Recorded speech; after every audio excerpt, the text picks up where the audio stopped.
Salutations tête de nage, je suis le chef et bienvenue dans cette petite review mensuelle de Dragon Ball Super, chapitre 65 ou 66, je sais plus, j'ai perdu le compte. Est-ce que c'est si important? Aujourd'hui on va parler de ce petit chapitre, cette petite introduction à un nouvel arc, Granola, le survivant. C'est même pas une vanne, c'est le vrai titre du truc, donc on va pas commenter plus que ça là-dessus. Hein, c'est pas grave, de toute façon tu sais très bien que le plus grand méchant de Shonen s'appelle Frigo, hein, si tu traduis, ou Congélateur. Hein, Congélateur Sama, on s'en souvient tous. Mais avant, l'instant passion, bien sûr. C'est l'instant passion. Cette vidéo est sponsorisée par Frag Pro Shooter. Frag Pro Shooter, l'un des meilleurs shooters de 2020, conçu spécifiquement pour mobile et tablette avec plus de 50 millions de joueurs et plus d'1 million de joueurs qui jouent à Frag tous les jours. Et en plus c'est créé par un studio français. Ouais. Les règles sont simples, collectionne des personnages, plus de 80 persos disponibles, ils ont tous des rôles et des pouvoirs spécifiques. Crée ton deck et construis ta propre stratégie, afin de détruire les bunkers et la tour adverse. Toujours plus de nouveaux contenus à chaque nouvelle version, un nouveau fragger, le dernier c'est Archon, le demi-dieu level légendaire qui peut flotter au-dessus de l'arène, déclencher une tempête dévastatrice et griller les ennemis à coups d'éclair. Plusieurs modes de jeu sont dispo, par exemple le mode 2v2, tu crées une team avec un poteau ou un random pour exploser les deux autres joueurs d'en face. Vous avez à dispo 3 persos de votre deck chacun, et ça c'est plutôt stylé. Et en utilisant le lien dans la description, vous recevrez des récompenses, même si vous êtes déjà joueur de Frag. Un coffre d'or, 500 pièces, 50 diamants, et tout ça pour une valeur de 7 €. Et franchement, c'est stylé. Pour la passion. C'était l'instant passion. Ouais. Alors, que dire de ce chapitre 66, hein, si je dis pas de bêtises, ou alors c'est 67, je sais plus, on s'en fout, bref. Bon, c'est un chapitre qui sert à la fois d'épilogue, hein, à cet arc mollo que je qualifierais de... j'ai envie de dire en dents de scie, mais non, c'est au-delà de ça, en fait, c'est les montagnes russes, en fait. Mais tu sais, mais que dans un sens, tu sais, à un moment ça montait, c'était plein de promesses. Puis à un moment donné, on a eu toutes les révélations et ça s'est pété la gueule, ça fait wouh. Mais c'est, tu sais, normalement, un montagne russe, tu kiffes. Là, c'est l'inverse, c'est montagne russe en mode... Normalement, c'est pas la montée que tu kiffes dans les montagnes russes, c'est la descente, tu vois. Bah là, c'est l'inverse. On a kiffé la montée, mais la descente était à chier. Voilà, comment parler de cet arc mollo, en fait? En vrai, il faudrait que je fasse vraiment un Dragon Ball entier pour dire ce qui allait pas, en fait. Alors parce que là, si je me mets à parler de ce qui va pas, ça va encore durer 3 quarts d'heure, cette histoire. Mais en vrai, c'était décevant à tous les niveaux, hein. La résolution était décevante, les péripéties de la deuxième partie. À partir du moment où ils sont barrés de Namek, c'est devenu décevant, de toute façon. Voilà, parce que comme je te le disais, l'introduction était pleine de promesses, on avait un peu de résurgence de l'arc Namek, un petit côté cyborg, un petit côté Cell. C'était pas mal, ça ressemblait un peu à un menu best-of des arcs de Dragon Ball, si tu veux, dans le bon sens du terme. Puis au final, ça a été tout l'inverse, ça a été que des trucs de merde, avec de temps en temps quelques petites fulgurances. Mais à part ça, voilà, bon, c'était pas aussi naze que l'arc du tournoi de survivants dans le manga. Mais c'était pas ouf quand même, hein, voilà, et j'ai envie de dire, l'épilogue est à l'image à l'image de l'arc. L'épilogue est totalement osef. Je veux dire, on n'est plus dans Dragon Ball à un moment donné, on est dans Astérix. Et c'est pas pour insulter Astérix, j'aime beaucoup Astérix. Mais là, c'est vas-y, la fin de l'aventure, on fait un banquet. C'est tout en fait, tu sais, t'as pas une petite leçon tirée, t'as rien en fait. La situation en fait n'a pas changé en fait. Alors, tu vas me dire, oui, mais dans Dragon Ball aussi, les épilogues, ils sont jamais bien ouf. D'accord, ok. Mais on peut dire que c'est un défaut inhérent à la saga, si tu veux. Et c'est pas parce que c'est un défaut qui était déjà présent avant qu'aujourd'hui on peut pas s'en plaindre. Et encore, je suis désolé, mais je trouve que dans les épilogues des arcs de Dragon Ball, dans la partie, en tout cas la partie Z-esque, j'ai envie de te dire, il y a quand même des petites leçons à en tirer, il y a quand même une petite évolution à la fin du truc, si tu veux. Il y a un petit changement. Voir à la fin de l'arc Saiyan, bon, finalement, ils sont tous morts et en fait, ils sont obligés d'embrayer sur un autre arc parce qu'en fait, ils peuvent pas garder cette situation parce que la situation, elle est pas ouf. La moitié de l'équipe est canée, ils ont plus de Dragon Ball sur Terre, Vegeta est toujours vivant, bon, c'est un peu la merde. Goku, il est hospitalisé pour X mois, c'est un peu la merde, faut qu'il se passe quelque chose. Tu vois ce que je veux dire? Pareil, après l'arc Freezer, bon, ok, épilogue, bon, la paix revient sur Terre, mais bon, il y a quand même des petits problèmes. Il faut ramener les Namek chez eux. Goku est disparu, on sait pas ce qu'il fout. Il y a quelque chose. si tu veux. La situation est différente. Là, je suis désolé, ils arrivent à la fin, ils ont battu Molo. Bon, on a battu Molo? Ok, c'est cool, bon. Bah, on revient comme avant, on va se faire un petit banquet, et puis pomper l'up, on continue notre petite vie. C'est un peu dommage, t'as pas l'impression, pourtant il y avait des leçons à tirer, genre oui, Goku, par exemple, t'es peut-être un peu trop gentil. Va falloir un peu muscler ton jeu, Goku, hein, pour citer Aimé Jacquet. Muscle ton jeu, Goku, par exemple. Ça pourrait être une leçon à en tirer. Non, non, non, on s'en bat les couilles, on va faire un banquet chez Satan. Voilà, on va bouffer gratos, ça va être rigolo. Le Dai Kaioshin, il va revenir dans bon, on s'en bat les couilles. Ou bah c'est bon, il a fait son caméo, Casto, on en reparle dans 10 ans. Voilà, on enchaîne sur autre chose. Voilà, donc c'est même pas plein de promesses, c'est juste c'est fini, et puis bon bah maintenant on va combler avec un truc, il nous reste 15 pages. Bon, on va commencer l'arc suivant, on va pas se casser le cul. C'est un peu ça, c'est un peu dommage. Bon, il y a un autre élément qu'il faut que je cite, bien évidemment, c'est le retour de Mérus. Qui a bien été effacé, parce qu'il a transgressé l'ordre des anges, qui est de ne pas intervenir en utilisant leur pouvoir divin dans le destin des univers. Donc il a été effacé, mais comme le Kaioshin a fait, s'il te plaît, grand prêtre, vas-y, je te donne ma vie en échange si tu veux, sachant que ça allait buter Beerus aussi, donc vas-y, allez, vas-y. Mais vas-y, remets Mérus sur Terre, s'il te plaît. Et le grand prêtre, il fait bon, d'accord. Par contre, bon, tu restes vivant, mais par contre, il revient sur Terre, mais c'est un humain normal maintenant. Enfin, c'est un humain, c'est un mortel, en tout cas. Il a plus de pouvoir d'ange. Bon, alors, déjà, il va falloir m'expliquer c'est quoi ce délire du pouvoir d'ange, parce que si Goku, qui n'est pas un ange, peut atteindre l'Ultra Instinct, ça veut dire que Goku a plus ou moins des pouvoirs d'ange. Donc ça veut dire que... Qu'est-ce qui empêche Mérus de réatteindre l'Ultra Instinct? C'est une question. Je sais que c'est une question qui casse les couilles, je sais que c'est du chipotage, mais c'est important. J'ai besoin de comprendre, en fait. C'est quoi un pouvoir d'ange? Ça veut juste dire qu'il peut plus se téléporter, il peut plus soigner les gens, ou alors ça a à voir avec l'Ultra Instinct? C'est ça que je demande. Est-ce que les deux sont corrélés? Ou est-ce que ça n'a rien à voir? J'ai besoin de savoir, j'ai besoin de comprendre. Parce que dans ce cas-là, si Goku a atteint le pouvoir des anges, ça veut dire qu'il a utilisé le pouvoir des anges, donc Goku devrait être effacé, ou un truc comme ça, je sais pas en fait. J'essaye de comprendre une logique. Bon, ça n'a jamais été très bien expliqué dans Dragon Ball, tout ça, mais au moins, c'est... Bah, en fait, ils essayaient pas d'expliquer, là, ils essayent d'expliquer des trucs. Et les explications, elles sont pas cohérentes. Donc c'est bizarre. Donc bref, donc il revient... Et j'ai envie de dire que d'un point de vue narratif, ça annihile un petit peu son sacrifice. Mais là, on va me dire, oui, mais dans ces cas-là, imagine Vegeta quand il se sacrifie, gna. Alors, je vais te dire, oui, peut-être, mais non, en fait. Parce que Vegeta qui se sacrifie, en soi, ça raconte un truc de dingue. Quand Vegeta est ressuscité, ce n'est plus le même Vegeta, si tu veux. Il y avait le Vegeta d'avant le sacrifice et le Vegeta d'après. Le Vegeta d'avant le sacrifice était en plein doute, était en pleine interrogation. Sur son identité, sur qui il était, sur qui il voulait être. Et une fois mort, bah, il savait qui il voulait être. Et tu vas me dire, oui, mais c'est un peu pareil pour Beerus. Et j'ai envie de dire oui, mais pour Beerus, c'est nul. Parce que j'ai pas d'argument, c'est tout. Non, je déconne. Mais pour Myrus, pardon. Bah, pour Myrus, en fait, le gars avait déjà choisi son truc.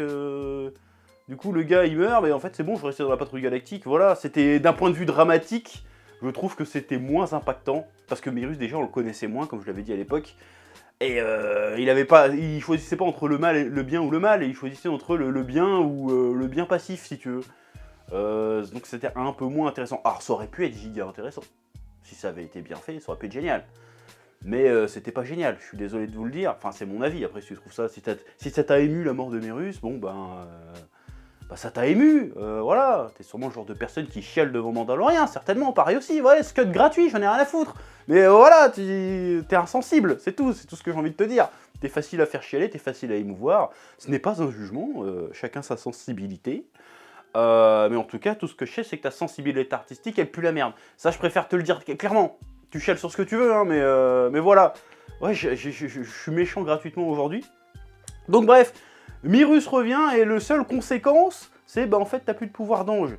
Le problème que ça me pose, c'est qu'en fait, c'est que tout le lore, toute la mythologie autour des dieux et autour de cette un peu, tu sais, t'as ce côté justice immanente de genre si tu respectes pas les règles, on t'efface ta race et on t'efface ton univers, qu'on avait finalement un peu dans le tournoi de l'arc survie et aussi avec l'arc Black, bon en fait ça disparaît parce que même quand tu transgresses la plus importante de toutes les règles, parce qu'elle a été présentée comme ça, les anges n'ont pas le droit d'intervenir parce que sinon ils sont éradiqués, et ben en fait, c'est pas grave. Et la punition de Whis et Beerus pour ça. C'est bon, allez, vous allez jouer avec Zeno pendant 2 heures. Bande de petits coquins, bande de petits filous, que l'on ne vous y reprenne plus. Ouais, je galère à parler. Donc ça veut dire que rien n'est grave, rien n'est important. Et que même la plus haute autorité, finalement, c'est des rigolards, c'est c'est pas grave, allez. Tu sais, on te met un gros coup de pression, en te faisant croire c'est un coup de pression, mais en fait, non. Non, allez, va jouer avec les gosses pendant 2 heures, et puis après, une petite tape sur la joue et qu'on t'y reprenne plus.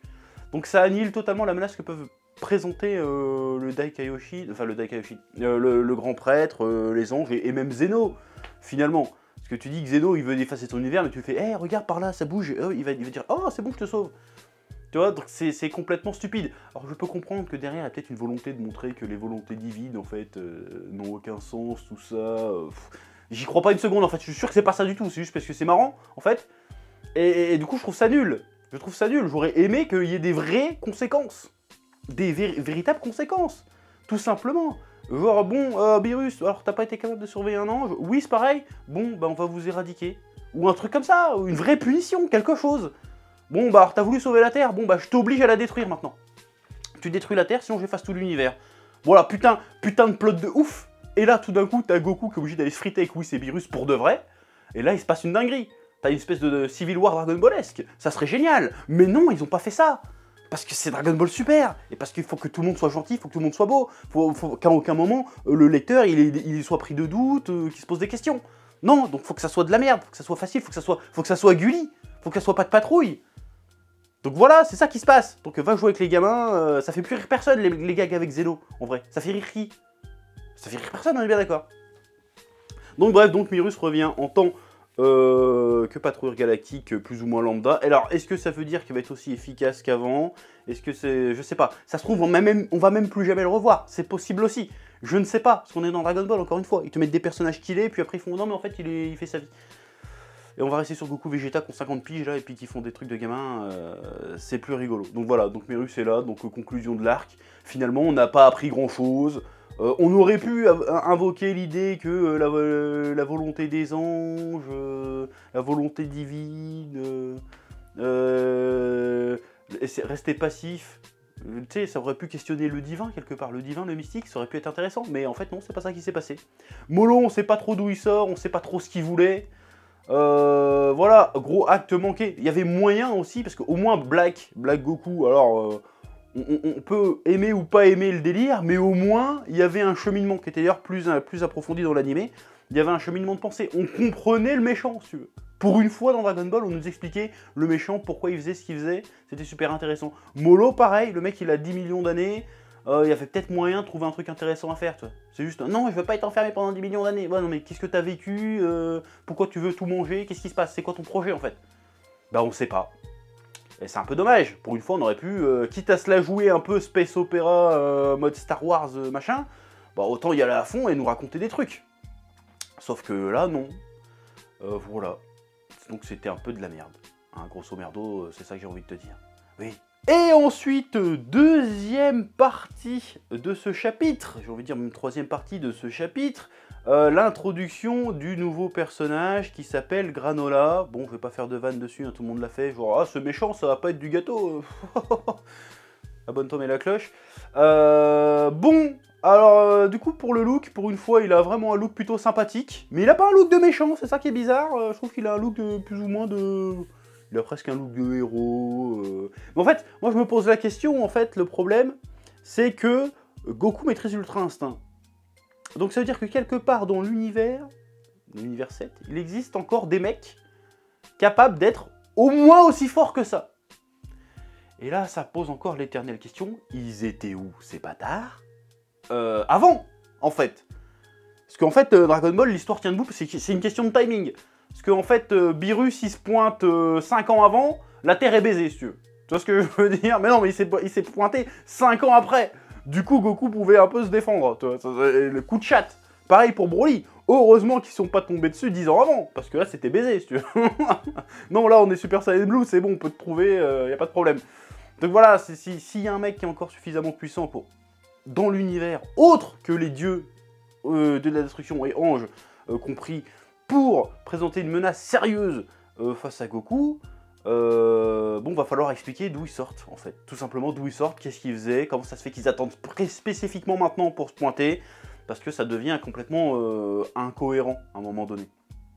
Mais bref, donc ce nouveau personnage qui se met à la recherche des restes de OG73i, hein, c'est-à-dire 73, 73, je sais plus comment on dit en anglais, je parle plus bien anglais, le cyborg, l'être artificiel qui avait fusionné avec Molo, pour que Molo avait absorbé ses capacités pour copier les pouvoirs et devenir méga balèze et méga méchant.